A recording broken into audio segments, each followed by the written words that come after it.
In three, two, one. Welcome into the Pick and Roll NBA podcast with Jet and Sap, presented by Full Press Coverage. Today has been NBA trade deadline day. The 3 o'clock hour has come and gone, and we did actually have a very eventful trade deadline. Lots of teams getting involved in the action, and still some fallout to come with the buyout market now shaking itself out. But we're going to talk about what we do know right now, which are a lot of teams looking different today. Sap, was there one trade that happened today that really surprised you? Not necessarily that it surprised me, but I think it's the best move made by a contender or someone who's close to a contender, and that's Miami adding Victor Oladipo. I think by adding him, they now have a third piece to go with Jimmy Butler and Bam Adebayo. I think that kind of solidifies them as the fourth best team in the East. I still don't think they're as good as Brooklyn, Philadelphia, or Milwaukee, but I think it solidifies them at number four. And the deal that is kind of flying under the radar that scares the hell out of me, being a Laker guy, is the Clippers sending Lou Williams to Atlanta for Rajon Rondo. Now, for the regular season, Lou Williams is the better player. Rondo at times takes the regular season off. But now the Clippers have someone with championship DNA in Rajon Rondo, someone who played big in the bubble last year for the LA Lakers. You could make a case that in the finals, or at least in half of the 6 games, he was their third best player behind LeBron and Anthony Davis. I thought that Rondo was going to go to the Clippers in the offseason. Instead, he went to Atlanta. Now Atlanta moves him to the Clippers. That could be a move that, as we get into the postseason, looks better and better for the Clippers. But as far as major players, obviously getting Oladipo is going to help Miami, and also Chicago getting Nikola Vucevic, who of all the players that moved today is the only all-star from this year. And they got him, and it seems like the Bulls seem to be in business. Someone woke the Bulls up, who've only been relevant for, 3 years since Michael Jordan retired over 20 years ago. I think that's a good move for the Bulls to get Vucevic, who is an all-star, and kind of solidifies their chances of at least making the playoffs. Yeah, let's get into exactly how these trades happened, Sap. You mentioned the Victor Oladipo deal. That kind of came right at the buzzer of that 3 p.m. deadline. Miami received Victor Oladipo, and in return, they sent out Avery Bradley, who's a buyout candidate now, Kelly Olynyk, and a 2022 first-round swap rights to the Houston Rockets. Basically, Houston traded James Harden for a bag of balls. It is what it's shaking out to be. Why didn't they just keep Karis LeVert and Jared Allen? Like that would have been not quite something sure. good for James Harden. Like, you start there with at least 2 viable NBA players. They've taken what they got for James Harden, which was the proverbial 5 nickels, 5 dimes, and a quarter, or whatever, how it adds up, right, for one of the best players in basketball. And then they got a bunch of draft picks, which who the hell knows what those are going to be worth down the road. Maybe the Brooklyn draft choices in 5 years are going to be worth something, because by then Durant, Harden, and Kyrie, I'm sure, won't be together and will be on their last leg, and maybe Brooklyn goes back to being a bad team, and you can benefit from that. But yeah, I mean, they Houston, when they traded Harden, would have just been better off keeping Karis LeVert, who's doing a really great job in Indiana now, and Jared Allen, who's doing a nice job in Cleveland. At least you would have a couple of pieces there. Instead, right now, you've got, as you said, Avery Bradley will be involved in the buyout market, and Kelly Olynyk. So they've taken trash and turned it into more trash. Yeah, what a horrible, horrible deal. And James Harden's been traded twice in his career, and neither one has been anything significant in return. When he got traded from the Thunder to the Rockets, I think ultimately what the Thunder ended up getting was the pick that became Steven Adams. Right. Yeah, pretty much. And again, at that point, he wasn't James Harden as we know him now, an MVP candidate and a former MVP.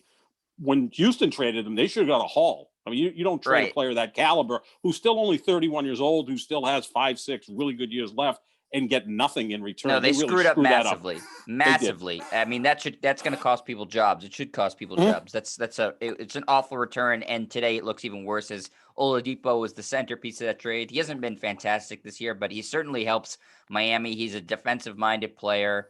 He is a free agent at the end of the season.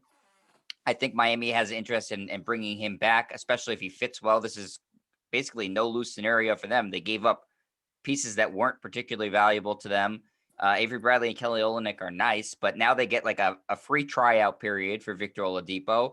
And if it works, great. They sign him in the offseason. If it doesn't, no harm, no foul. You lost Avery Bradley and Kelly Olynyk and a swap that is probably not even going to be used anyways, because the odds of Houston having a better record than Miami in 2022 are basically zero.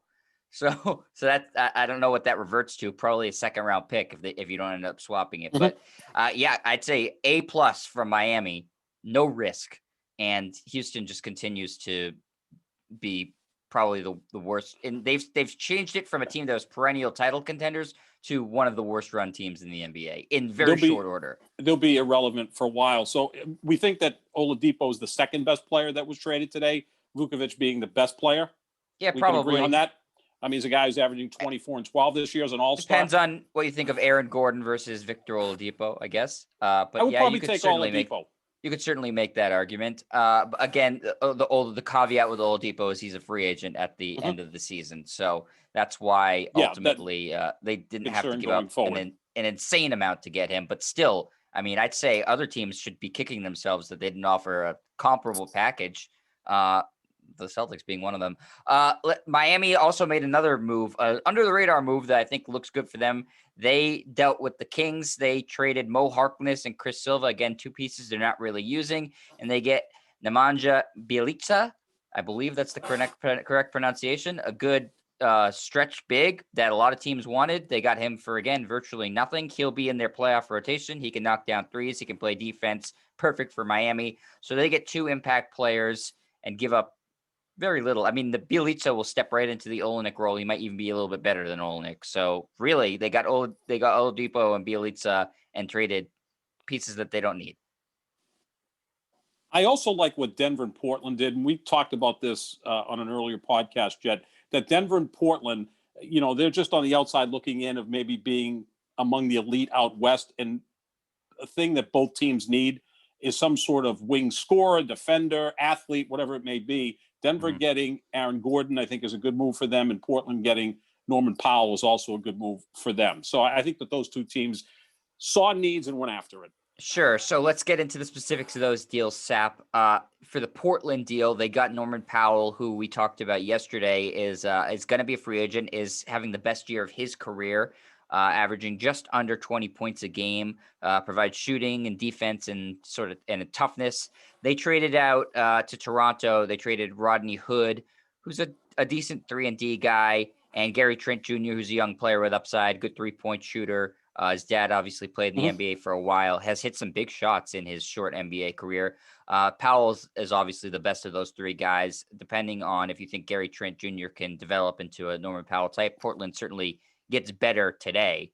For the future, hard to see. Maybe they bring back Powell next in the offseason, but they certainly feel like having him, McCollum, and Lillard gives them a lot of shooting.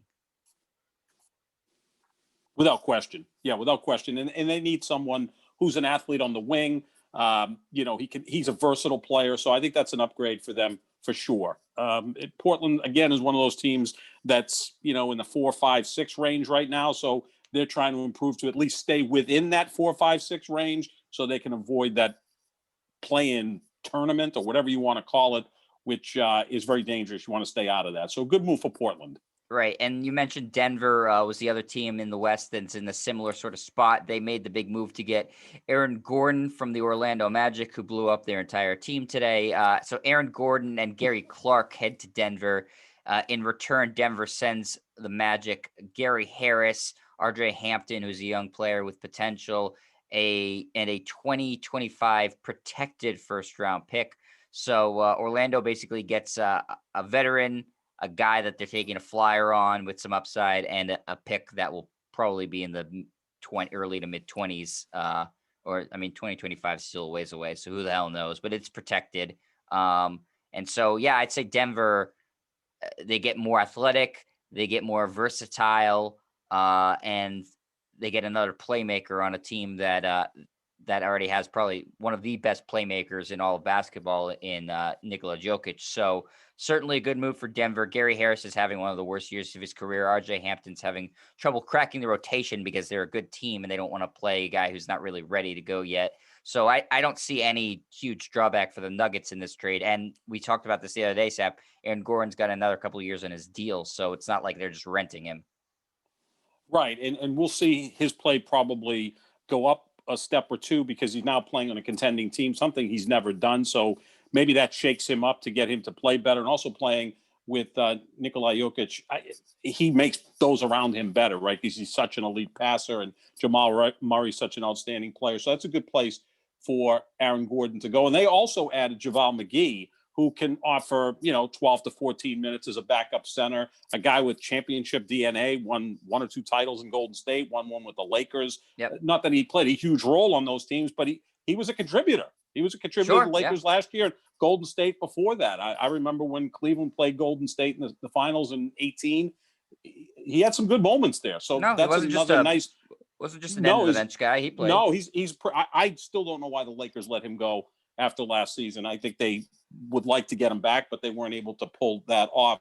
Now we're 12 minutes into this, Jet, and you haven't flipped out yet about your Boston Celtics. That's because I'm doing all the other trades first. Are you trying to delay and maybe, we run out of time and you don't have to talk about what Danny Ainge did or didn't do? Or do you want to continue on with the rest of the league and end with him so that, in case you have a stroke or suffer a heart attack, we'll have most of the podcast in? Because I sense exactly you boiling over it. That's exactly a good what I idea, want to do. actually. Yeah. I want the listeners to listen to the whole thing and be excited for the end and be excited. So it's a big tease as to what my reaction is going to be. You're going to be just like you're a movie buff too, right? Did you ever see Al Pacino in Injustice for All? No, I haven't seen that one. Great movie, and it just builds up, and the final scene is a great courtroom scene. That's going to be you on the podcast. You're going to be just like Pacino in that movie. You should expect that. Expect some fireworks. You're out of order. The whole court's out of order. The Celtics owner likes to say fireworks. I think it's a great move for Denver getting Aaron Gordon. Does it push them past the Clippers and the Lakers is the question. Can they beat them in a 7-game series, Sap? This Denver team. Well, I don't think so. And I like the move the Clippers made. A lot of people think that the Hawks got the better of the deal. Rondo for Lou Williams and 2 second-round picks is ultimately what it became. So the Rondo to the Clippers, Lou Williams to Atlanta, where he's very happy to be. He's very happy because you can get the Magic City wings. Lou Williams lemon and pepper wings. They're named after him. So he's back home in Atlanta. Good for him. And now he doesn't have to work with, Kawhi Leonard and Paul George, who seem to be like impossible guys to work with. It's just everybody's leaving the Clippers because of those two players. Rondo could be the guy that goes in there and kind of straightens them out, right? Either that or that is going to be the most toxic locker room in the NBA, because I could just see Rondo and Pat Beverly having a weekly fist fight, right? I mean, that's bound to happen. Kawhi's non-communicative and Paul George is so sensitive. That's going to be like, great theater with the LA Clippers. But I do like the move they made. Sure, the Clippers and Lakers are still the two best teams in the West, even though Utah has a better record, even though Phoenix has a better record. And I'm surprised Phoenix didn't try to add a piece here at the trade deadline. Maybe they just didn't have the capital to go get someone like Aaron Gordon or Norman Powell. So they stay stagnant. The Lakers, Clippers are still the two best teams. I don't think this puts Denver or Portland past those teams.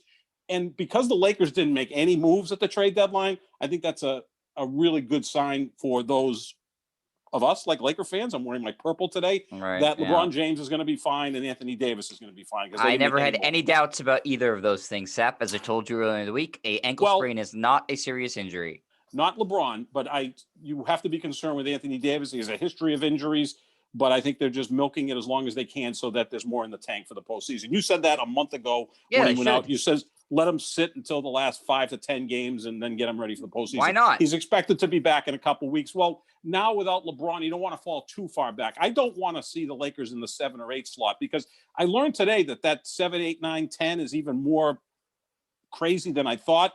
The way it works is 9 and 10 have a 1-game playoff. The winner plays the loser of 7, 8. So 7, 8 play 1 game. The winner of that game advances to the postseason.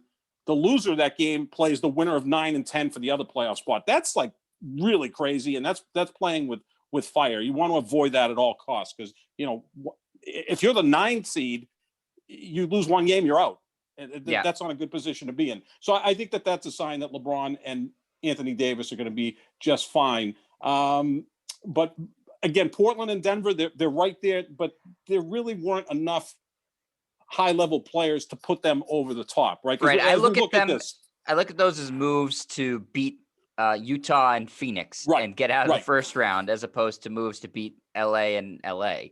I think that certainly Utah and Phoenix can go down to either Philly or Denver, and I think they'd be competitive series. But I look at those moves more as they give them a better chance of beating one of those teams. Then it'll be tough to out the Clippers or the Lakers, especially the Lakers, because they have LeBron and so much experience now. So I think they both improved themselves, but it's hard to vault yourself ahead of the top contenders without adding a star player. Mm-hmm. And Aaron Gordon's a very good player. Norman Powell's a very good player. Neither of them's a star player. Neither of them's an all-star player. So good moves, probably not enough to get them to where they ultimately would want to be, which is in the NBA Finals. So let's look at some of the other deals before I explode and go in on the Celtics sap. Chicago, you mentioned at the top of the show, they woke up today and said, let's party like it's 1996. They got Nikola Vucevic from the Orlando Magic and Al-Farouq Aminu. In exchange, they sent Wendell Carter Jr., I believe he was a top 5, top 6 pick a couple of years ago.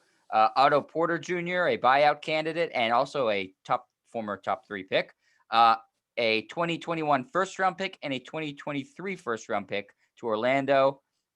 So the Magic get a guy that they can hope to project to be maybe their center of the future, Wendell Carter Jr. Mm-hmm. He's been a little bit up and down in the NBA. I know a lot of people are high on him coming out of Duke.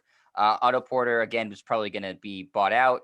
And they get 2 picks from a team that historically has given up good picks. So I think Orlando got pretty good value for Vucevic. They were clearly in tank mode. And Chicago traded pieces that I don't think were super important to what they were trying to do this year and got an all-star. And now they have 2 all-stars, which puts them in rare company in the Eastern Conference. Not a lot of teams have those 2 all-stars. So the Bulls now, Zach LaVine and Nikola Vucevic, that's what they're building their team around. So now there's 2 teams in the Eastern Conference with 2 all-stars, which have a losing record, the Bulls and the Celtics. I don't want to rub that in at all. But no, Vucevic is the best player that was traded today, without question, followed by Oladipo, followed by Gordon, followed by Powell. I think if you're going to rank the 4 guys that were traded today, it's probably in that order. I still think that Rondo could have a huge impact in the postseason. You like Rondo. We're starting to get a clear picture here that you really like Rondo. I am scared of Rondo, not quite as playoff Rondo as I was frightened of Brady in the NFC Championship game. That scared the hell out of me. I'm like, of all the teams that the Packers are hosting the NFC Championship game, it's Tom Brady. Oh, my God, couldn't he have just stayed in the AFC for one more year so my guy Aaron Rodgers could win another Super Bowl? Rondo is the kind of guy that if it's the Western Conference Finals or even the semis against the Lakers, he's not going to shrink in the moment, right? We know that. Paul George is likely to shrink in a big moment. Rondo's not going to. May not hit the shot. He'll take it, and he'll be in your face about it. So I think that's a move way under the radar that I think is pretty interesting. But there were some other moves, too, that the contenders You like this from Chicago? Maybe. Oh, yeah, absolutely. They got the best player. So now they have Vucevic, and you get Zach LaVine, 2 all-stars. So now they can kind of build around those guys. I'm a big, Markkanen fan. He hasn't really developed the way I thought he was going to. But maybe now that there's less responsibility for him, he'll blossom somewhat. Here's the question then, Sap. Are they better now than the Pacers? Well, I'm high on the Pacers because the Pacers, to me, have 4 players that are who did nothing today, by the way. Who did nothing today, which I thought they were going to move on from Malcolm Brogdon, which turns out I think that's a good move, keeping him. He's an outstanding player. There's not all the guys in the league that are 50, 40, 90 shooters. Karis LeVert's playing really well in Indiana. You got Sabonis and you got Turner. So you've got, 4 legitimate players. I'd say that those 2 teams are probably pretty equal. I'd still probably give the edge to Indiana. Chicago just seems to always screw things up. Like nothing ever works for them. It really hasn't since 1998. They did have that nice run with Derrick Rose and Joakim Noah. But I still think Indiana's better than Chicago, but they're all kind of in that Right. I wanted to go one for one, right? So would you say now Chicago adding Vucevic, would you put them ahead of, you already are not saying Indiana? What about Atlanta? Atlanta kept John Collins. They did. You know, so they have two guys. Now Collins is not an all-star, but he's kind of like a borderline all-star type player. And they're doing this some move really only nice works things if in they Atlanta. can pass some teams in the standings. Right. I'm looking at teams right ahead of them. It's Indiana, Boston, Atlanta, New York, and then Miami and Charlotte. So take Miami out of it because they're clearly better. But Miami's going to be the 4 seed. I'd say between Indy, Boston, Atlanta, New York, Charlotte, are they better than any of those teams now? Did they vault themselves ahead of them with getting Vucevic? I still don't think so, only because here's the thing. The highlight of the trade deadline are 3 players from Orlando, right? Yeah. Vucevic, Aaron Gordon, and the third player we won't mention yet. If those guys were all so good, how come Orlando sucks? Like, if those 3 guys were really that good. They made the playoffs last year. They did, yeah. They win 5 games in the first round. Congratulations. They've gone to the playoffs, I think, twice in the last 7 years. So if those guys are that good, it didn't translate to the court. They're better as individuals than as a team. That's right. It's it's almost like, you know, you're trading off parts, right? These parts mean more solo than together. So I can get that. But Jet, here's the thing: Charlotte right now is the 4 seed in the East, 22 and 21. Yep. Indiana's the 9 seed, 20 and 23. So between 4 and 9, that's 6 teams. 2 games separate those 6 teams. They're all kind of bunched together. We do expect Miami to kind of solidify the 4 slot. So then we're looking at, 5 through 9 being within 2 games of each other. I like Vucevic. I like Zach LaVine.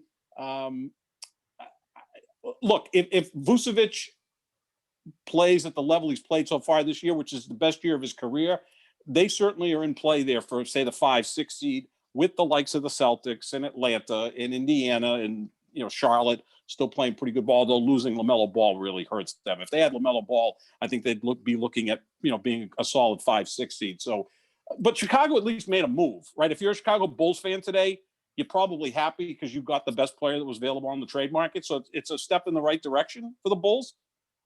Yeah. Paint it that way. I don't think they had the 2 first-round picks hurt for a team that I'm sure there's more protections on it than I'm seeing. Sure. But it hurts for a team that's constantly drafting in the lottery. But you would think that this should elevate you, 1, out of the lottery. And 2, at some point, it's, what, or get off the pot. Stop hoarding first-round picks and whiffing on guys and make the move. If you can get the guy who's already established, get the guy who's already established. Mm-hmm. So I think that they did well to get him. I think it will put them in the playoffs because right now they're in that play-in spot. They're 10 in the East.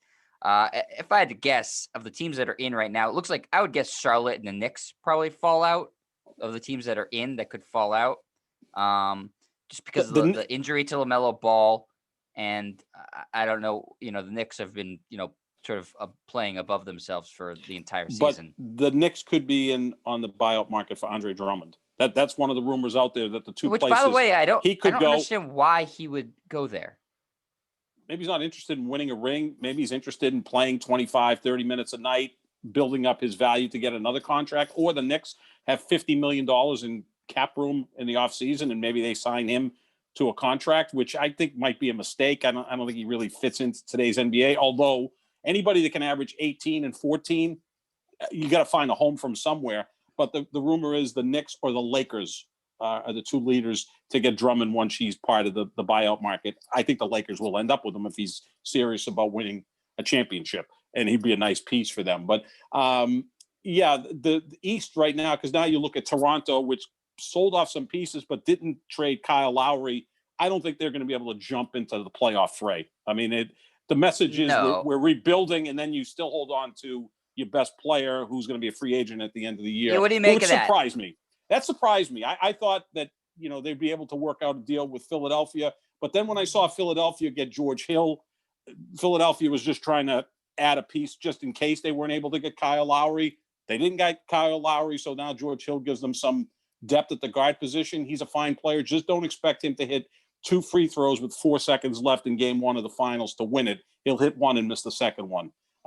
Still hold that against him That's from the the scouting 2018 report on finals. George Yes, Hilster. yes. Put him to the line if you want to I solidify got a news win for you, because he'll Sap. miss one. Wouldn't have made a lick of difference. They were going down to that Warriors team. No. They win that first game. I think they put the Warriors on their heels. No. LeBron had 51 in game 1. He was Good playing for at him. another level, and I think that could have been an upset. I smelled an upset, Jet. I think Smelled an that upset. the Lowry thing is interesting because there were 3 teams that were in on him, right? The Lakers, supposedly, the Heat, and the Sixers. I respect the hell out of Masai Ujiri to say he's the guy at the car dealership who he's not getting the offer he wants and says, I'm leaving the dealership. Yep. He's not bluffing. I think that gives him cachet going forward. Whether remains GM of Toronto or another team, preferably the Celtics, hires him. I think teams know he's president. He's president of the Raptors. I'm dealing with this guy. He's not bluffing. He will pull out of the deal unless I stop offering him junk. Like the Lakers, I think we're offering spare parts, and it seems that's all they have. Yeah, it seems like that's exactly what the Heat and the Heat probably offered a similar package for Lowry as they offered for Oladipo. I'm sure they would have preferred Lowry, but the package for Oladipo sucked, and the Rockets are dumb enough to take it. But the Raptors, why give away Lowry if you don't have? I mean, if you're not going to get anything that's really going to help you in the future, why just give him away? And you do have the potential for a sign and trade in the offseason, right? Yeah, sure. And also, you want to help out the Heat? You want to help out these or the Sixers? These teams in your conference? That was our concern, right? When we talked the other day about that, are you just going to give an all-star caliber point guard with championship DNA to 2 teams that are in your conference? You bolster their chances to win. So Masai Ujiri to me is the best executive in all of sports. But forget him ever coming to Boston. I think he signed a long-term deal for about $15 million a year with Toronto. He's president of basketball operations. That means nothing. Okay. No, that means nothing. Your guy, I think, has a job for life, so he's not going anywhere. Yeah, we can talk about the Celtics now because we've covered. You keep pushing it off, Jet. You keep kicking the. We've covered everything else. There's one other move. Can I mention one other move that I Dallas getting JJ Redick, was that very exciting to you? They need Nico Melli. Well, they need some outside shooters. Redick can still provide that. Nico Melli, Sap. He's a Paisan. Nico Melli. Yes, that's true. We need as many Italians in there as we can. That's why I root for the Atlanta Hawks with Danilo Gallinari. But I think New Orleans getting J.J. Redick, just a nice little piece. And they held on to Lonzo Ball. Dallas gets him. Yeah, New Orleans trades him to Dallas. I think it's a good move. They need some outside shooters because, they lost Seth Curry from last year's team, who was really, really good. So maybe Redick can finally fill that role for Dallas. And then New Orleans, of course, held on to Lonzo Ball, and now they're talking about an extension, which I think is a good move because I think the Ball, Zion Williamson, and Brandon Ingram trio, I wouldn't really call it a big 3. It's more of a big 2 with Lonzo Ball, but I think that's a pretty good group to start off in New Orleans. But I think you're ready to erupt like Mount Vesuvius or Mount Etna. Yeah. Speaking of Italians. Just quickly on the Redick thing, Sap, it seems like a nothing move to me. I don't think that Redick has really much left in the tank at all. And it's not going to make a difference for Dallas one way or the other this year. As far as Lonzo Ball goes, I do like the fit in New Orleans, but his dad says he's unhappy there. So I think he's going to end up going to the Knicks actually this offseason. I could see that happening. Yeah. The Knicks need, and he does have star power because of his dad. He's flashy. His brother is awesome. So, yeah, I mean, the Knicks have done a great job this year. I think Tom Thibodeau's right up there with Monty Williams in Phoenix for Coach of the Year. I really do. They've both done a great job. But, yeah, I could see that happening. And at that point, New Orleans wouldn't get nothing in return unless it's a sign and trade, which is an option in the offseason. So, yeah, which the Celtics love to do for no Yeah, they love that. All right, so here's what the Celtics did at the deadline, Sap. I'm going to go make a cup of coffee now, Jet, and I'm going to, brush my teeth and clean my toilet bowl as you go on. So go ahead. That's fine. They started off early. They traded for Evan Fournier, 2 second-round picks to Orlando. Evan Fournier makes $17 million a year. This is the last year of his contract, but you have to eat. You can't just send players and eat the money. Celtics have to dip into that mythical traded player exemption they got from Gordon Hayward that was going to save the franchise. So far, it has done nothing to save the franchise, and now it's bringing in a 2-month rental, Evan Fournier. They also got Mo Wagner. Mo Wagner. It's not Wagner, W. You pronounce it with a V. It's spelled like the Wagner, but you composer. pronounce it like Wagner. Well, the They traded composer, Daniel Richard Tice Wagner. to Chicago to get the services of Mr. Wagner. That's it. That's what the Celtics did today. Evan Fournier and Mo Wagner. Out goes Daniel Tice and 2 second-round picks. Blown up goes the traded player exception.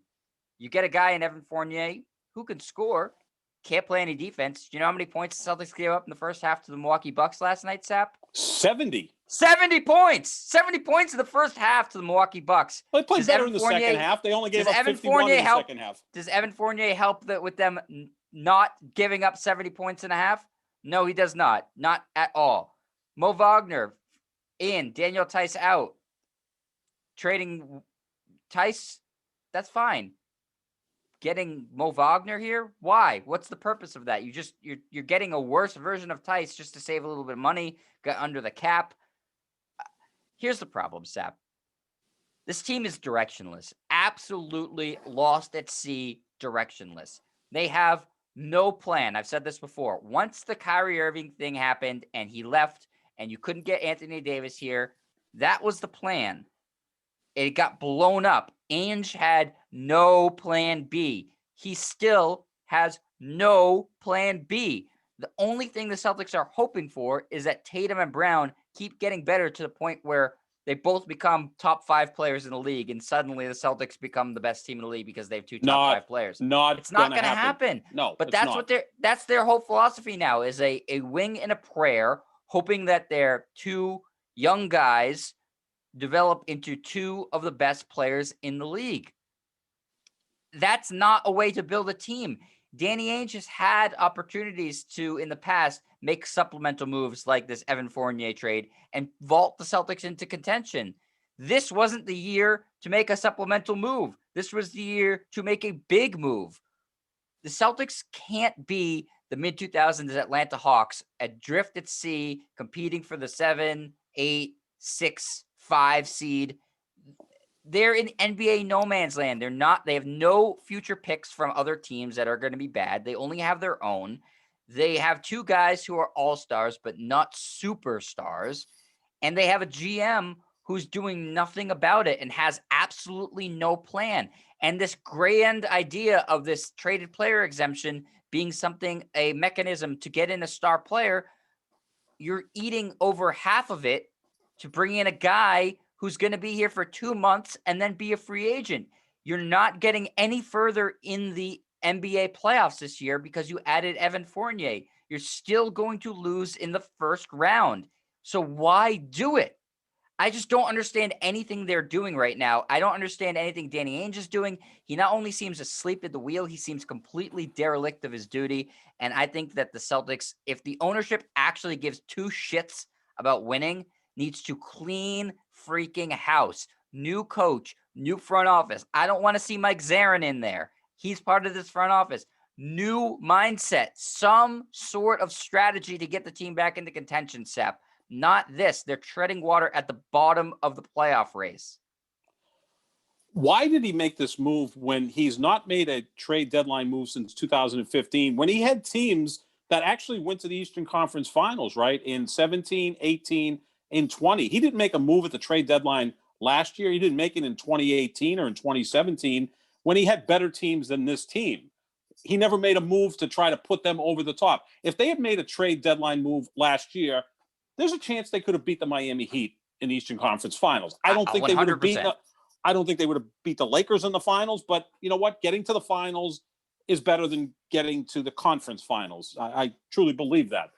So why now? I think there's a few reasons why now. First of all, I think it came to his attention that he hasn't made a move at the trade deadline since 2015 when he was being interviewed by Brian Robb of Mass Live, and he was kind of shocked at the question.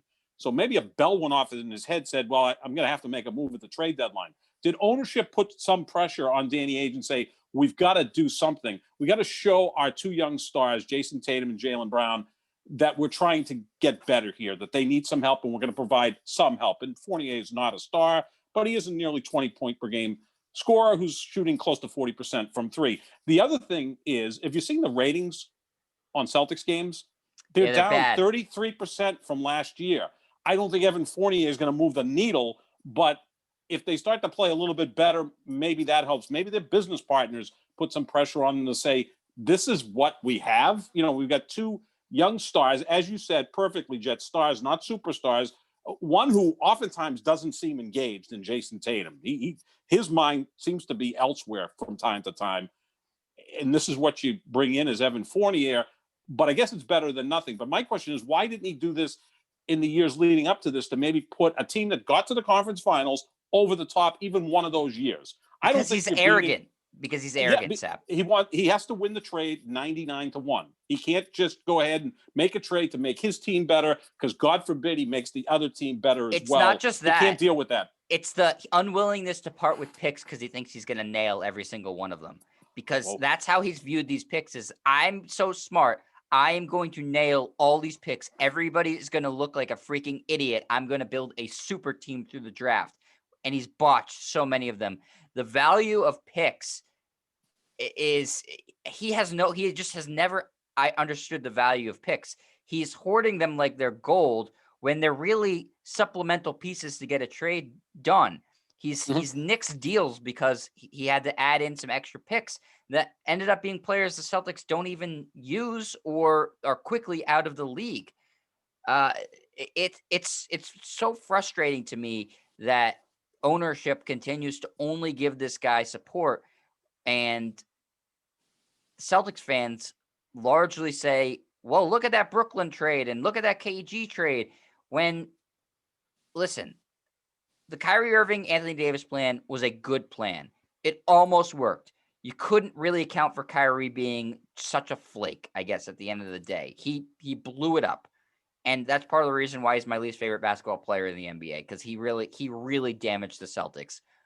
But you can't only have one plan. You need to have some sort of fallback option. And Danny Ainge has now proven to me, without a shadow of a doubt, that once that got imploded, he had no idea how to proceed from there. No idea.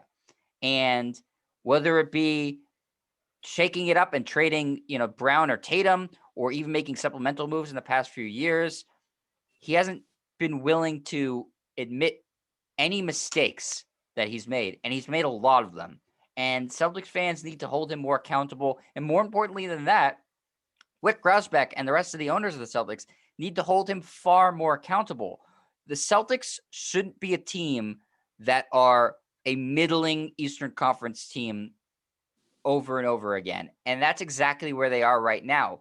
Because even if Brown and Tatum continue to take a leap, they're not going to be better than James Harden and Kevin Durant, and then throw Kyrie Irving into the mix. And neither one of them is going to be as good as Giannis. I think they're both excellent young players, but you're now blocked by teams in the East unless you do something. And I don't see that there's any urgency or ideas as to what to do here. Jet, how many times have I told you this? We talked about it seemed like hundreds of times when we were working together at the Herald. Jason Tatum reminds me of Paul George. Jaylen Brown reminds me, at his best, of Jimmy Butler.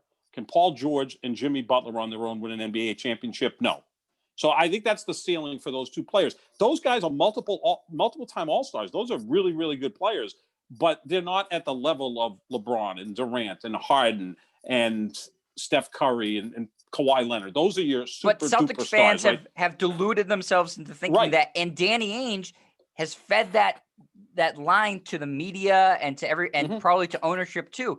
People are buying it up. I mean, at this point, he's become a snake oil salesman, Sap. I mean, really, he's become an absolute snake oil salesman where he's selling fans and the ownership on this vision that he has of Tatum and Brown ascending to being two of the best players in the league. And they're going to be perennial all-stars, but that doesn't mean that you're competing for a championship. And teams like the Nets have passed you by. The Lakers have tied you in championships, very likely could pass you this year. That's something that ownership promised would never happen.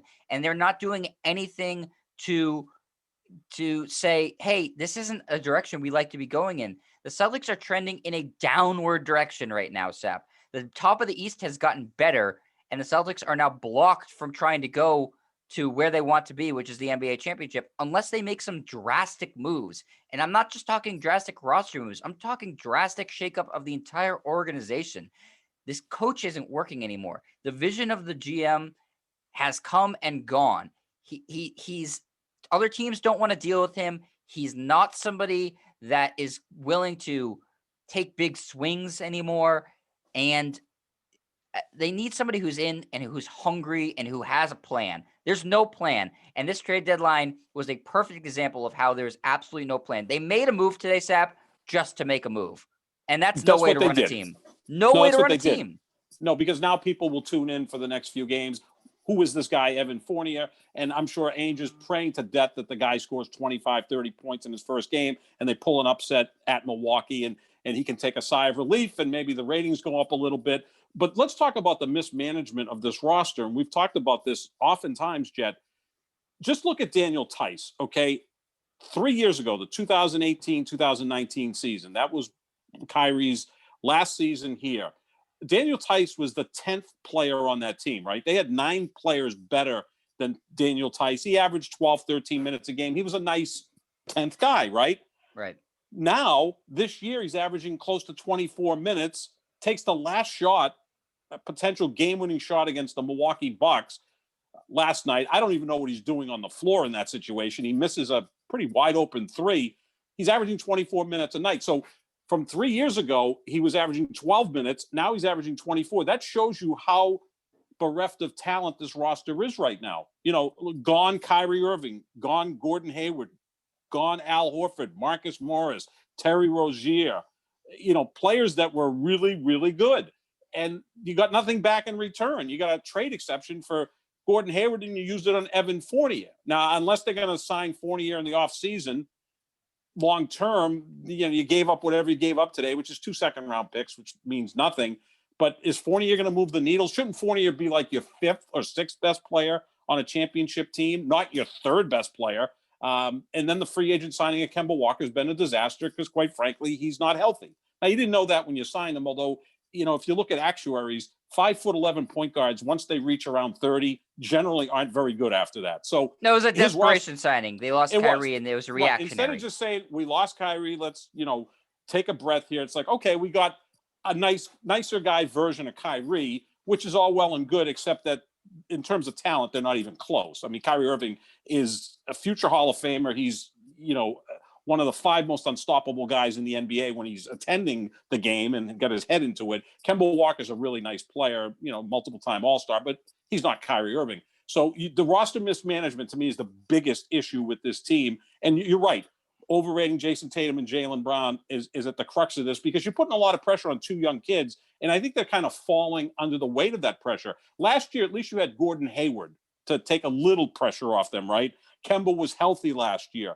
The year before that, you had Horford here, who's a steadying influence. Morris is a nice piece to have. And Kyrie's the guy who should have been the lead guy here. I think you're right. Once Kyrie left, there was no plan B. There really wasn't, and they're paying for it right now. But that's a terrible way to be a GM of a team. You need to have a plan A, B, C, D, E, F, G, all the way to Z. You need to. And Ainge only had a plan A, and it fell apart, and the Celtics are paying for it right now. And he should pay for it with his job. He's had a great job. He's had a nice run, won a title. He's made a lot of money. It's over. It's done. He's steering the team into the iceberg right now, Sap.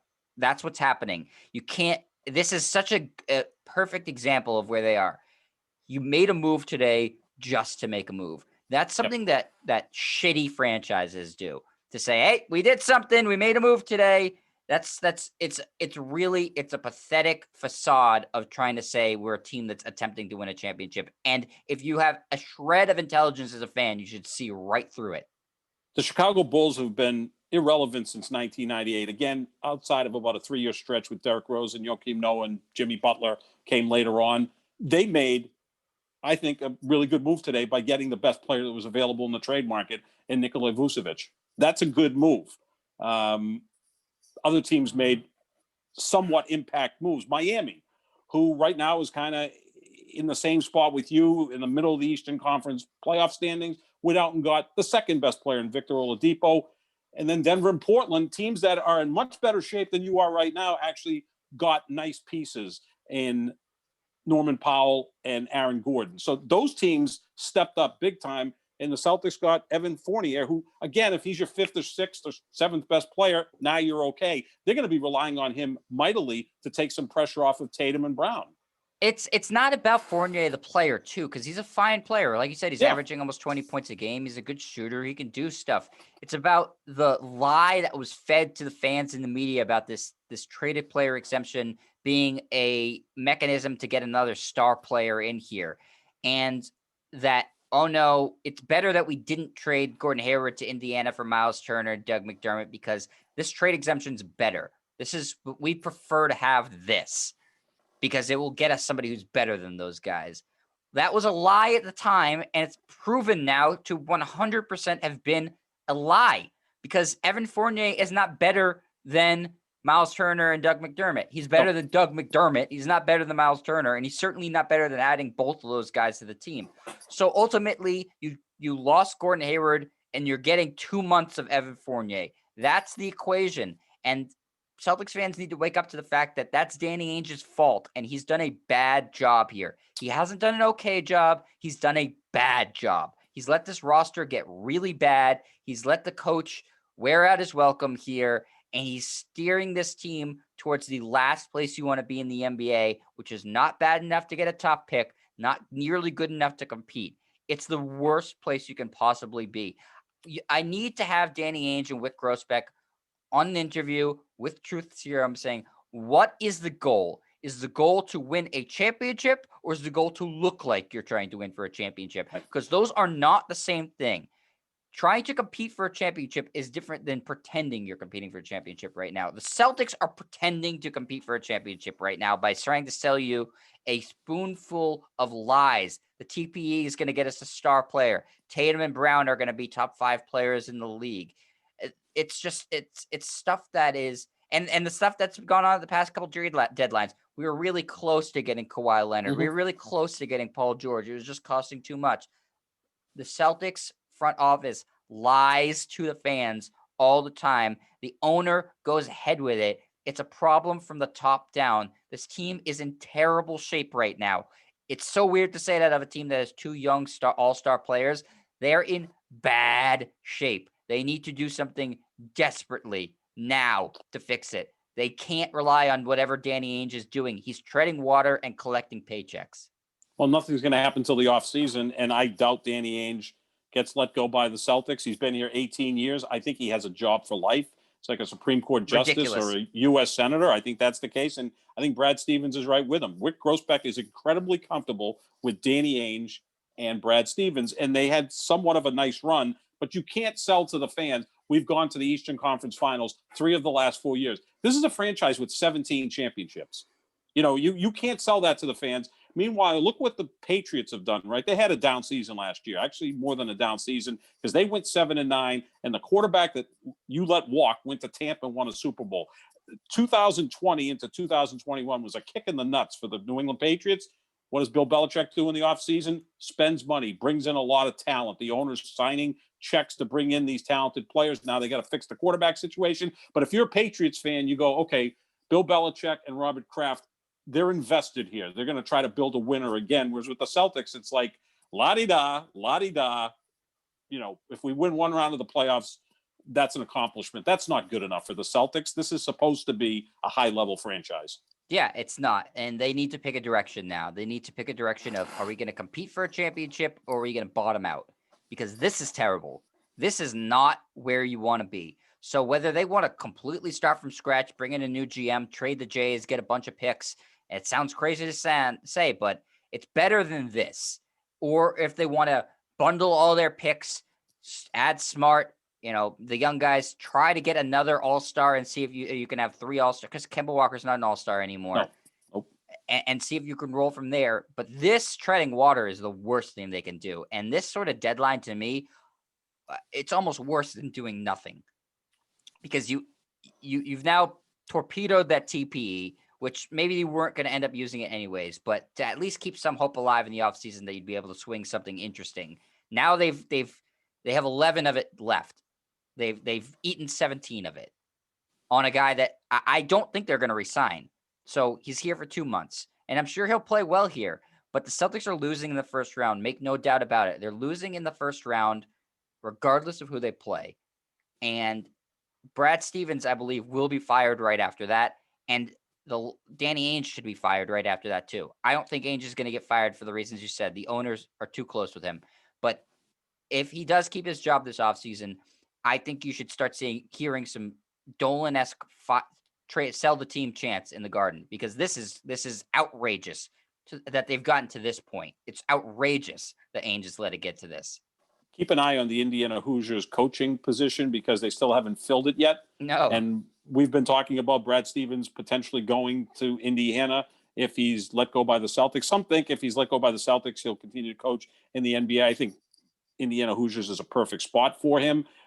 They still haven't filled that spot. So maybe they're just going to wait till the end of the NBA season. And if Stevens is gone, they pounce on him and they've got their coach of the future. I think you wait several months to get that guy rather than just fill that slot with just another coach. We both agree Stevens is a great college coach. At times he appeared to be a great NBA coach, but right now he's lost the team. He's lost the locker room, and they're a below 500 team right now. That's and all here's they another are. team to keep a look at on Sap, Duke. Mike Krzyzewski's older now. He just had a really hard season with the COVID stuff. I don't know how much longer he's going to want to do this. They would love to hire Brad Stevens at Duke too. Yeah, and he'd be perfect there. Yeah, pay huge money because they're a private school, so they could pay him whatever the hell they wanted. Yeah, no, that's a great spot for him as well. Unless they want to keep it in house and maybe they come up to Harvard and ask to see if Tommy Amaker would be interested. But Tommy Amaker loves coaching Harvard. His wife's got a really great job in the Boston market. He loves that job. It affords him to do other things besides have to worry about coaching 24/7. So I think that would be an option. But yeah, that could potentially be, or maybe.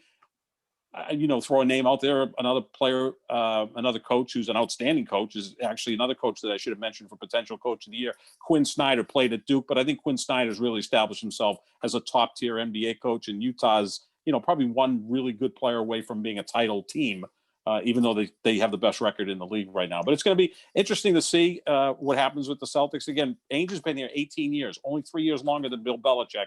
He has one title, and for some reason, he gets treated with kid gloves more so than Belichick. Belichick had one bad year, and I think he's righted the ship, and he doesn't get as much rope as Danny Ainge gets. Danny Ainge, whether it's the Celtic media, the fans, whatever the case may be, they love the guy. And he's a likable guy. He wasn't a likable guy as a player if you were playing against him, but on your team, he was a likable guy.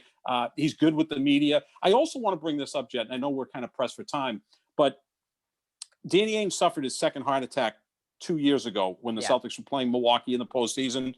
He appears to me have lost some steam, which can be the case with someone who's 61, 62 years old. I'm sure he's on a lot of medication. I'll be honest with you. I suffered a medical condition a year and a half ago. I'm on a lot of medication, probably some of the same medication that Danny Ainge is on. It takes a lot out of you. He just may not be up for this job anymore.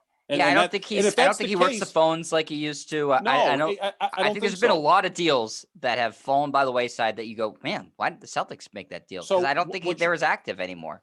What you do because he knows he has a job. I mean, that's sort of stuff. When your job's not threatened, it takes a little bit of the effort out of it, right? Why are you busting your ass if you know nothing's going to happen to you if something goes wrong? And something's gone very wrong here. Fans should be pissed off. Unless they make him, keep him as president of basketball operations and then hire a general manager who does the day-to-day stuff. And I agree with you. I don't want Michael Zarens either because he's been here for as long as Ainge pretty much. So let's move outside the family and bring someone in to try to, right the ship without question.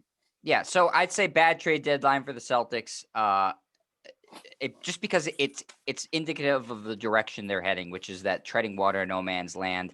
The big winner, I agree with you, Miami. I think they hit a home run because they gave up nothing. Chicago, big winner. Denver, big winner. Portland did well for themselves. I don't think as well as those other teams. And Oklahoma City, I think, got some more picks too. So I believe I saw in the next 7 years, 17 first-round picks And 17 second 17. rounds. Yeah. They have 34 picks over the next 7 years. That's great if you're a football team. That's great. Well, in you the can't NFL. field a roster with that many players. So they're No. they're gonna have to figure Man. something out. I told you, Orlando, Houston, and Oklahoma City New Orleans over the too. next 7 years, and New Orleans are going to own the draft. There's going to be like 4 teams drafting in the first round. And Danny Sam Ainge is gonna Presti, get by the way, is very from here. jealous. God, would I love Sam Presti to be the GM of the Celtics. Holy know what? moly. I would love him to be the GM of the Celtics. Look at the draft record he has, because Harden was the 4th pick overall when he came out of Arizona State. Third or fourth. I think Westbrook was 5th. Was Westbrook the 5th overall and pick? They thought it was a reach at the time. Westbrook. They nailed both of those guys. Serge Ibaka was a late first-round pick. Steven Adams was mid to late first-round pick. He just constantly nails draft picks where Ainge hasn't done anywhere near that. So you'll be calm by tomorrow, I'm sure. Well, no, I won't. You will be. You'll still be even more upset. This is ridiculous. I mean, I'm at my wit's end with this, and I'm just the Celtics media spin. Well, just 2 second-round picks for it's not about what they gave up for Evan Fournier. He scores 20 points a game. It's not about Evan Fournier. It's about the actual direction of the team. That there's no plan. Why didn't you go get a player of this caliber last year, when you may have been the best team in the Eastern Conference? Right? Arrogance. It may have put you over the top. You're doing it now. So what's this get you to the 5th seed, maybe? And that means you get bounced in the first round by Miami, or if you pull an upset somehow, get totally embarrassed by Brooklyn. So, I mean, congratulations. Let me ask you this, Sap. Why is Romeo Langford or Aaron Nesmith on this team? What service do they provide? Don't they provide a lot more to another team? You couldn't have offered a first-round pick and both of those guys for Harrison Barnes and actually made your team better? You don't think the Kings would have said yes to that? I do. I've seen more of Romeo Montague than Romeo Langford, and I've seen more of Michael Nesmith from the Monkees compared to Aaron Nesmith of the Celtics over the last year or two. He's done a terrible job. Terrible job. Derelict of his duty. He should be fired. And I'd love to work for the Celtics someday. I've come to the realization there's no way they'd ever hire me because I've said way too many mean things about their front office and ownership. But you know what? I'm at least glad that I am not one of the Celtics media lackeys who circles the wagons every single time they do something and says how great they do it. Because people need a dose of reality and a dose of honesty. And the reality is the team stinks. But they're not that bad to the point where they're going to be getting a really transformational player in the draft. No. So it's bad. Danny Ainge should lose his job. Brad Stevens should lose his job. The roster should look completely different next year. That's what should happen. As you like to say, what is and what should be aren't the same thing. Before we wrap it up, I just want to let people know about a Twitter poll that I have out there. I love Twitter polls at Jon Sap 25. Go ahead. I need to smoke a cigarette. Yeah, smoke a cigarette after sex. The Twitter poll at Jon Sap 25 is, going forward, which team has a better duo? The Celtics with Jason Tatum and Jaylen Brown, or the Pelicans with Zion Williamson and Brandon Ingram? At Jon Sap 25. Let us know, and we're going to discuss that in the next podcast, and I'm sure that may infuriate you even more. Yeah, it will. It will definitely infuriate me more, but go vote in the poll. I'm sure that the Celtics will end up winning that poll because, the audience you have here, but it is a good discussion. I'm excited to get into it. I honestly, at this point in my life right now, I don't know which way I'm going to argue for that poll. Hey, you know what? There's room on the Lakers bandwagon if you want, Jet. Come with a win. That will never happen. I need to take some time for myself. I need a mental health day, as Kyrie Irving likes to have. Just going to walk about. Well, your birthday's not till May, so you can't have any days off till May. Oh no, it's not about his birthday. It's a family emergency. Right. All right. Well, that does it for the NBA trade deadline spectacular. We're going to keep a close eye on the buyout market as LaMarcus Aldridge just got bought out. Looks like he might head to Miami. We're still waiting to hear on some other guys. Andre Drummond, chief among them. Why he would go to the Knicks or the Lakers is beyond me, but we'll see. Why anybody would decide to go to the Celtics is really beyond me. Because I'm hearing, the Celtics going to be active in the buyout market. Well, you'd have to really hypnotize somebody to come to this mess. But that will do it, Sap. We are the Pick and Roll NBA podcast with Jet and Sap, presented by Full Press Coverage. Check out their website, fullpresscoverage.com, for all the great articles and podcasts they have. Some articles are by John Sapichetti. Some articles will be by me in the near future. If I'm allowed to swear heavily in my articles, then you'll be seeing those. If not, I might have to write them for like hustler.com because they're going to be just filthy laden with swears you've never heard before. We'll No talk to you pictures. tomorrow. No pictures. We'll talk to you tomorrow, and we'll have the latest on the buyout market and what's going on in the NBA, how it looks after this trade deadline. All right. Thanks for listening, everybody. See ya.